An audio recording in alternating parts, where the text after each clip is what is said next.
दोस्तों, मैं हूं आपका भाई प्रतीक मलिक और स्वागत करता हूं आपका आपके अपने YouTube चैनल TCF प्रतीक मलिक पर। और जैसा कि आप सबको पता है कि हम 15 डेज क्रैश कोर्स लेके आए हैं, जिसके अंदर 5 दिन के अंदर आपको पूरी CDP करवाई जाएगी विद ट्रिक्स। ठीक है, तो ट्रिक बेस्ड हमारी मेनली रहेगी, जिसके अंदर आपके आराम से 120 प्लस आ सकते हैं अगर आप हमारे 15 दिन का कोर्स पूरा करते हैं। और ज़्यादा कुछ नहीं होगा ये, अगर घंटों में बात करूँ तो ये शायद 15 घंटे के आसपास का रहेगा। 15 घंटे का कोर्स होगा तो 15 घंटे आप निकाल सकते हैं 15 दिन के अंदर। ठीक है, तो चलिए स्टार्ट करते हैं। थोड़ा सा मैं वो भी बता दूं कि लास्ट में ऐसा नहीं है कि बस आपको यही चीज़ें करनी है, कोर्स करना है। लास्ट में आपको इससे रिलेटेड क्वेश्चन आंसर भी मिलेंगे। जैसे कि आज हम NCF के बारे में बात कर रहे हैं। NCF की हमारी तीसरी वीडियो है ये। पहली 2 वीडियो के अंदर हम पहले बात भी कर चुके हैं। आज तीसरी वीडियो के अंदर अभी हम बात कर रहे हैं प्रैक्टिकल नॉलेज के बारे में। NCF की पहली वीडियो के अंदर हमने बात करी थी पॉजिटिव और नेगेटिव पॉइंट के लिए। अगर आपने वो वीडियो नहीं देखी थी तो प्लीज़ डिस्क्रिप्शन बॉक्स में लिंक आपको मिल जाएगा, वहाँ से आप देख लीजिएगा। ठीक है, और ये जो नोट्स हैं आपको, ये नोट्स भी आपको मिल जाएंगे हमारे टेलीग्राम ग्रुप पर। आप टेलीग्राम ग्रुप पर उसको ज्वाइन कर सकते हैं, डिस्क्रिप्शन बॉक्स में लिंक मिल जाएगा। लेकिन जो मेन बात ये है कि आप बस नोट्स के भरोसे ना रहें, क्योंकि नोट्स को जो मैं समझा रहा हूँ वो ज़्यादा इंपॉर्टेंट है सीटेट के लिए। ठीक है, और किसी एग्ज़ाम के लिए शायद आप नोट्स पढ़ के पास हो सकते हैं, लेकिन इसके अंदर जब ट्रिक्स की बात आती है तो ट्रिक्स समझाना जिसने बनाया है वो समझाए तो बेटर रहता है। ठीक है, उससे आपका अच्छा स्कोर होता है और ज़्यादा कुछ करने की ज़रूरत नहीं है। मैं सिंपल लैंग्वेज में समझाऊँगा, आपको इंग्लिश में भी समझाया जाएगा, साथ में ही आपको लास्ट में जो हिंदी में होगा हिंदी में भी आपको बता दिया जाएगा। देखिए, हिंदी में भी समझाऊंगा, मैं बाइलिंगुअल रहूँगा। ठीक है, तो अब ऐसा तो पॉसिबल नहीं है कि मैं हर लाइन को आपको हिंदी और इंग्लिश में नीचे ले जाके बताऊं कि मैंने हिंदी में क्या लिखा हुआ है। ठीक है, लेकिन सेम चीज़ है, उसको मैं समझा दूंगा आपको। ये PDF नोट्स आप टेलीग्राम से बाद में ले लेना, और उसके बाद में जो लास्ट में एंड में क्वेश्चंस हैं विद आंसर की, वो भी आप वहाँ से कर सकते हैं। ठीक है, उसके अंदर पेपर 1 और पेपर 2 दोनों को ही आपको बताया गया है। चलिए स्टार्ट करते हैं अपनी। There should be individual attention given on the basis of individual difference. देखिए, ये क्या कहना चाह रहे हैं इसके अंदर। आज सुबह हमने बात करी थी IEP के बारे में। ठीक है, पॉजिटिव और नेगेटिव पॉइंट के बारे में जब हम बात कर रहे थे तो उसके अंदर आया था इंडिविजुअल एजुकेशनल प्रोग्राम। ठीक है, IEP। तो वो क्या था, वो यही कहता है कि देखिए, डेवलपमेंट का एक बहुत इंपॉर्टेंट एक पार्ट रहता है। ठीक है, प्रिंसिपल है, वो होता है कि हर बंदे का डेवलपमेंट एक अलग रेट पे होता है। ठीक है, अलग तरह से होता है। हो सकता है कोई एक बंदा किसी एक चीज़ में अच्छा हो, दूसरी में उतना अच्छा ना हो, या दूसरी में स्लो हो। ठीक है, तो आप ये नहीं सोच सकते कि हर बंदा, आप जो कह रहे हैं वो हर बंदे के लिए ही जनरलाइज नहीं कर सकते उस चीज़ को। तो आपको क्या करना पड़ेगा, आपको अलग अलग ए को अलग तरह से समझाना पड़ेगा, B को अलग तरह से समझाना पड़ेगा। ठीक है, तो यही बात है कि इंडिविजुअल अटेंशन देनी है हमें, इंडिविजुअल डिफरेंस के हिसाब से। ठीक है, चलिए। Student learn better in group because they learn from each other. हाँ, देखिए, हमें ये कहा जाता है कि हम ग्रुप में ज़्यादा बेहतर सीखते हैं। क्यों? क्योंकि हम ग्रुप में आपस में ज़्यादा सीखते हैं। ठीक है, जैसा कि हमने जब मैंने लास्ट क्लास के अंदर बताया भी था कि फैसिलिटेटर का क्या काम होता है कि ग्रुप बनाएगा, उसके अंदर 4-5 ग्रुप आपस में चीज़ें करेंगे, लास्ट में टीचर तो उसको बस समराइज करेगा। ठीक है, चीज़ों को, तो वो सीखे कहाँ हैं कि हाँ भाई इसने ये गलती की, या मेरे ग्रुप के अंदर ही ये चीज़ें हुई हैं। तो हम एक दूसरे से सीखते हैं। ठीक है, तो हमेशा यही माना गया है कि जो पीयर ट्यूटरिंग होती है वो ज़्यादा बेहतर होती है, क्योंकि देखिए कहीं ना कहीं एक जनरेशन गैप आ जाता है टीचर में और स्टूडेंट के अंदर। ठीक है, जो चीज़ आप स्टूडेंट को समझाओगे, हो सकता है आप अपने एग्जाम्पल लेके समझाओ, लेकिन जो आजकल की टेक्नोलॉजीज चल रही हैं, जो बच्चे आपस में बात करते हैं जिस तरह से, तो बच्चे एक दूसरे को ज़्यादा अच्छे से समझा सकते हैं। ठीक है, तो ये जो चीज़ होती है ये काफ़ी बेटर है उनके लिए। चलिए, क्योंकि वो सीखते हैं, एक दूसरे से सीखते हैं। There should be practical knowledge for student, ये हमने कल भी बात कर ली थी, प्रैक्टिकल नॉलेज होनी चाहिए। ठीक है, प्रयोग से ही बच्चे सीखें, रटवाया ना जाए बस बच्चों को।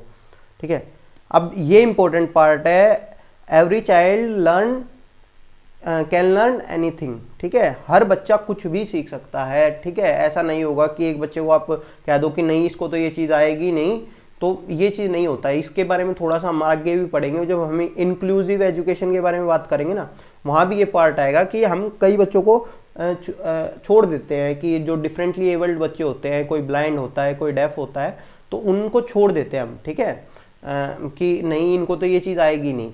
लेकिन हमें ऐसे नहीं छोड़ना है, हर बच्चा सब कुछ सीख सकता है, ठीक है। ये मान ली मैथ्स के लिए बहुत माना जाता है कि गर्ल्स का मैथ्स वीक होता है, गर्ल्स मैथ्स इतना बेटर नहीं कर सकती, नहीं, बस वो तो प्रैक्टिकल चीज़ के ऊपर बात है। अगर आप उनको प्रैक्टिकल नॉलेज दोगे तो वो और बेटर कर पाएंगी, ठीक है। चलिए, लेकिन ये चीज़ गलत है, ठीक है। अगर आपको समझ में आया ये चीज़ कि गर्ल्स भी मैथ कर सकते हैं, इसका मतलब यही है, ठीक है, कभी गलत वे में ले जाए। अब है child fail it means system fails, ठीक है। ये लाइन आपको ऐसे कि ऐसे सीटेट में भी मिल जाएगी और ये एनसीएफ में भी लिखी हुई है, लेकिन क्या होता है कि उसके अंदर एक लाइन और लिखी हुई है, ठीक है। उसके बाद अब आगे ये चीज़ और लिखी हुई है कि इसका मतलब ये नहीं कि हमारा टीचर फेल हुआ है, ठीक है, या स्टूडेंट फेल हुआ है, समझिएगा इस चीज़ को। अगर मान लो एक बच्चा फेल होता है तो आज के टाइम पे क्या होता है कि कई लोग इसको गलत पढ़ा रहे हैं, ठीक है, कि टीचर की गलती है, टीचर नहीं पढ़ा पाया। नहीं भाई, वो सिस्टम है जो गलत है। देखिए मैं बताता हूँ, अगर ओवरव्यू में आप जाएंगे, इस चीज़ में जाएंगे तो कैसे सिस्टम कैसे गलत है। मान लीजिए मैं ये मान रहा हूँ कि स्टूडेंट फेल हो गया, ठीक है, तो स्टूडेंट फेल हुआ है तो उसके अंदर हम ये मानते हैं कि हद से हद या तो स्टूडेंट की गलती होगी या फिर जिस टीचर ने पढ़ाया उसकी गलती होगी। नहीं, ऐसा नहीं है। देखिए करिकुलम कौन बनाता है? सिस्टम बनाता है। टीचर्स को किसने चूज किया? सिस्टम ने चूज किया। अगर वो आपका करिकुलम टीचर नहीं पढ़ा पा रहा, ठीक है, तो दो ही चीज़ें हो सकती हैं, या तो करिकुलम में गलत है या आपने गलत टीचर को चूज किया है, ठीक है। तो गलत टीचर को चूज किया, उसके अंदर टीचर की गलती थोड़ी है, आपने तो गलत बंदे को आपने चूज किया है, तो तब भी सिस्टम गलत हुआ हमारा, ठीक है। और अगर करिकुलम ही गलत पढ़ा रखा है तो टीचर आपने सही भी चूज कर लिया, तब भी सिस्टम की गलती है। तो इस वजह से स्टूडेंट की गलती नहीं होती, ठीक है। क्योंकि देखिए एक छोटी सी एक चीज मैं बताऊं तो अगर आप समझ के देखिए इस चीज को, कि अगर स्कूल की बात कर रहे हैं, स्कूल के अंदर पैसे भर के कौन, फीस भर के कौन लेने आ रहा है, मतलब कि क्या काम करते हैं? स्टूडेंट हमारा फीस भरता है, ठीक है, ये फीस भरता है, टीचर हमारा सैलरी लेता है, टीचर या सिस्टम जो भी है वो हमारा इनकी फीस लेता है, ठीक है। उसके बाद में सिस्टम टीचर्स को सैलरी देता है उस हिसाब से। तो काम किसका है? पढ़ना इनका काम थोड़ी है। अगर आप समझेंगे इस चीज़ को, मैं थोड़ा सा समझाने की कोशिश कर रहा हूँ इस चीज़ को, कि अगर मान लो आप कहीं पे एम्प्लॉयर है कोई बंदा, ठीक है, आप मान ले किसी के घर में नौकर का काम कर रहे हैं, उसका साफ सफाई कर रहे हैं, ठीक है, तो ये काम आपका है, ना कि उसका काम है कि सर आप घर को गंदा क्यों रखते हैं, आप घर को साफ रखा कीजिए। फिर भैया आपकी जरूरत क्या है हमें, ठीक है। तो मैंने तो ये एक एग्जांपल छोटे से उससे जोड़ दिया कि जो बंदा पैसे लेता है ना भैया, उसका काम होता है, ये तो बंदा अपना काम कर रहा है पैसे देके, अब इसको आप रेडी करोगे, ठीक है। तो अब वो रेडी करेंगे, टीचर रेडी करेंगे, तो सारा फॉल्ट टीचर का नहीं होता। हमारा सिस्टम क्या करता है, सारा फॉल्ट टीचर के ऊपर डाल देता है। तो ये चीज भी गलत है। वो चीज हमें खुद देखनी है, या तो टीचर गलत चूज किया आपने, या फिर आपने करिकुलम ही गलत पढ़ा रहे हो। जैसे कि हमने लास्ट क्लास के अंदर देखा भी था कि एक बच्चा अगर म्यूजिक में अच्छा है तो उसको म्यूजिक क्यों ना पढ़ाएं हम, ठीक है। तो ये चीज है। चलिए next, the example of progressive education. अब देखिए प्रोग्रेसिव एजुकेशन एक बहुत एस्टीम कंसेप्ट है हमारा एनसीएफ का कहें या फिर एजुकेशन सिस्टम का। प्रोग्रेसिव एजुकेशन क्या है? ये जो पुरानी चीज़ों को छोड़ चुकी हैं, ठीक है, जिसके अंदर एनसीएफ सारी चीज़ें वही बात करता है। इसके अंदर सारी जितनी भी पॉजिटिव चीज़ें थी ना हमारी, जो एनसीएफ के बारे में बात करी, सारी प्रोग्रेसिव एजुकेशन से निकल के आई हैं कहीं ना कहीं, ठीक है, कि जो चीज़ें आगे की तरफ बढ़ाती हैं बच्चे को, ना कि पीछे की तरफ खींचती हैं। जैसे कि हमने बात करी थी कंपटीशन की, तो जो कंपटीशन था वो तो हमें पीछे की तरफ खींच रहा था, लेकिन जो हमारा कोऑपरेशन था, सहयोग था, ठीक है, प्रतिस्पर्धा हमें पीछे की तरफ खींच रही थी, लेकिन जो सहयोग था वो आगे की तरफ लेके जा रहा था बच्चों को। यही तो हमें चाहिए। तो ये सारी जितनी भी चीज़ें होती हैं, सारी हमारा प्रोग्रेसिव एजुकेशन का पार्ट है। अब देखते हैं इसके अंदर क्या क्या चीज़ें दे रखे हैं। फ्लेक्सिबल टाइम टेबल, बिल्कुल ठीक है, flexible time table, sitting arrangement, ये भी प्रोग्रेसिव एजुकेशन के अंदर आता है। फ्लेक्सिबल टाइम टेबल मतलब कि कि बच्चे को दिया जाए, ये ना हो कि पहला पीरियड हमेशा हिंदी का रहेगा, मैथ का रहेगा और ये सारी चीज़ रहेगी ना। बच्चा जिस तरह से चाह रहा है ना, हालांकि ये जो चीज़ है ये अभी तक लागू नहीं हुई है हर जगह क्या कहूँगी, कोई 1% स्कूलों के अंदर लागू है, ये अच्छी तरह से लागू नहीं हुई है, ठीक है। तो इसको लागू करना है, और अगर बिल्कुल प्योरली 100% के ऊपर बात करेंगे कि जो ये सारी चीज़ें हैं, प्रोग्रेसिव एजुकेशन आज तक इंडिया के अंदर पूरी तरह लागू ही नहीं हुई है, हमारा सिस्टम उसको लागू ही नहीं कर पाया। उसके अंदर तो कुछ इस तरह की चीज़ें भी हैं कि आपको जो एग्जामिनेशन होगा वो भी फ्लेक्सिबल रखना है, कि अगर मान लीजिए मेरा एक बच्चा है वो 1 साल के अंदर एक कोर्स कर रहा है, ठीक है, हर बच्चे को आप क्या कहते हो, 1 साल के अंदर कोर्स करो भाई, क्यों? अगर कोई बच्चा 3 महीने के अंदर कर सकता है, उसको 3 महीने में क्यों नहीं दे रहे आप? अगर किसी बच्चे को 1.5 साल लगता है तो उसको 1.5 साल क्यों नहीं दे रहे? इनफैक्ट आप उसको क्या करते हो, इसको भी 1 साल तक खींचते हो, और इसको भी जो 1.5 साल वाला बच्चा है उसको भी आप 2 साल तक खींच लेते हो, ऊपर से उसके ऊपर ठप्पा भी लगा देते हो फेलियर का, ठीक है। तो ये चीज़ें नहीं होनी चाहिए, प्रोग्रेसिव एजुकेशन इसके खिलाफ है, ठीक है। चलिए, discovery of education should reflect social and natural learning. हाँ, सोशल और नेचुरल लर्निंग को ये रिफ्लेक्ट करती है हमारी प्रोग्रेसिव एजुकेशन के अंदर, ठीक है। अब बात करते हैं गलतियाँ, हमारा पॉइंट्स ऑफ एरर ये क्या है, गलतियाँ क्या हैं और कितनी ज़रूरी हैं, कैसे, इन सारी चीज़ों के ऊपर बात करेंगे।